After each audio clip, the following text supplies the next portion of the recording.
Thank you for joining this Newsmax Prime special. Today we're joined by David Horowitz. He's one of America's most influential conservative thinkers and a close friend of President Trump's most senior aides. David Horowitz's new book, Big Agenda, President Trump's Plan to Save America, became an instant #1 Amazon bestseller, and it is now a runaway New York Times bestseller.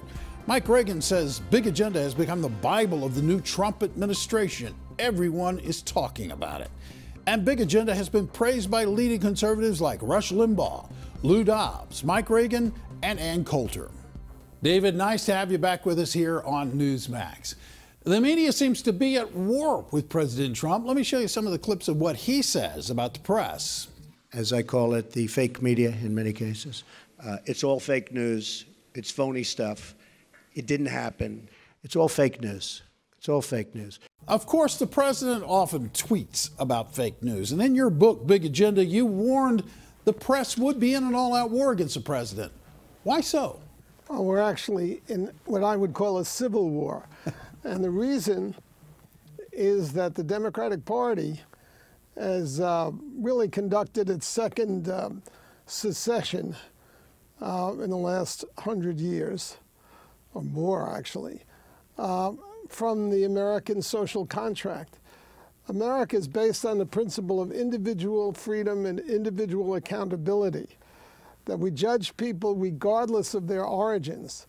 The Democratic Party is driven by an ideology called identity politics, which is fundamentally anti-American. And I describe this in my book, Big Agenda. Just take the phrase people of color, which is the politically correct phrase for all people on the left. Yeah. It's not English. We don't say, here's a box of crayons of color. It's French people talk that way, but not Americans. But if you look at Mexico, you'll see the problem. Mexico is composed of two main ethnic groups: the descendants of the Spanish conquistadors who slaughtered the indigenous Indians, and the survivors of the oppressed and slaughtered indigenous Indians. But when they cross the border into the United States, they both become people of color, therefore oppressed, therefore deserving certain sensitivities and certain privileges. When you think about it, Maharajas in India are people of color. Beheaders and crucifiers in Raqqa and Iraq, they're also people of color. And if you wondered why the Democrats are so soft on our Islamic enemies, it's because they're people of color. Everybody in the world is people of color except the oppressors, white people. That's what's wrong with the Democratic Party, and they are committed to it in a huge way. And that's why they're at total war with the Trump administration. A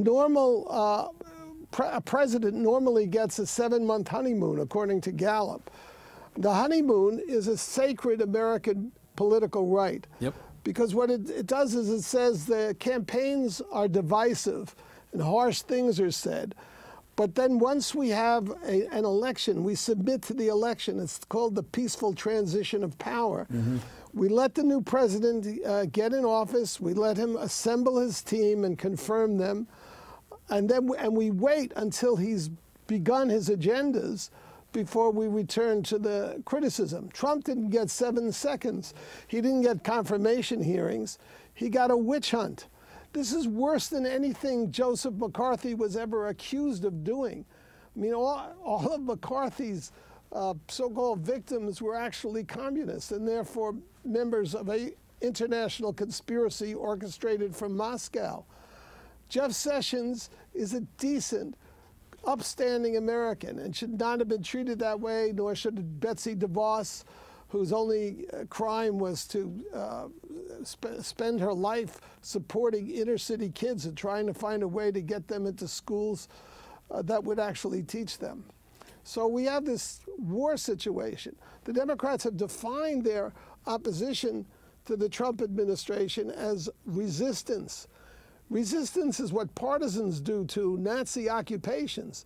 It's not the proper role of an opposition party in a democracy. But that's what Trump is facing. And the media, of course, is in the pocket of the left. We only have about a minute left in this section, but David, when you think of the press, are there personalities or media outlets that are more hostile and more biased against the president? Name some names here for us. Come on. Well, look, Big Agenda is a New York Times bestseller. It's the first book out on the Trump presidency. It's not going to be reviewed in the New York Times. It's not going to be reviewed in the Washington Post. I'm not going to be invited on CNN, MSNBC, NBC, ABC. Stephanopoulos isn't going to call me in for my opinions on the Trump administration. That tells you everything you really need to know about how biased is too soft a word. They're at war with Trump. You've been listening to New York Times best-selling author David Horowitz. David is out with his new bestseller, Big Agenda, President Trump's Plan to Save America. It is a runaway New York Times bestseller and the #1 selling book of the Trump presidency. Big Agenda reveals Trump's secret plan to not only roll back Barack Obama's progressive programs, but Horowitz says the president really wants to put the Democratic Party out of business. Big Agenda was also the first to warn that former President Obama would wage a deep state war against President Trump.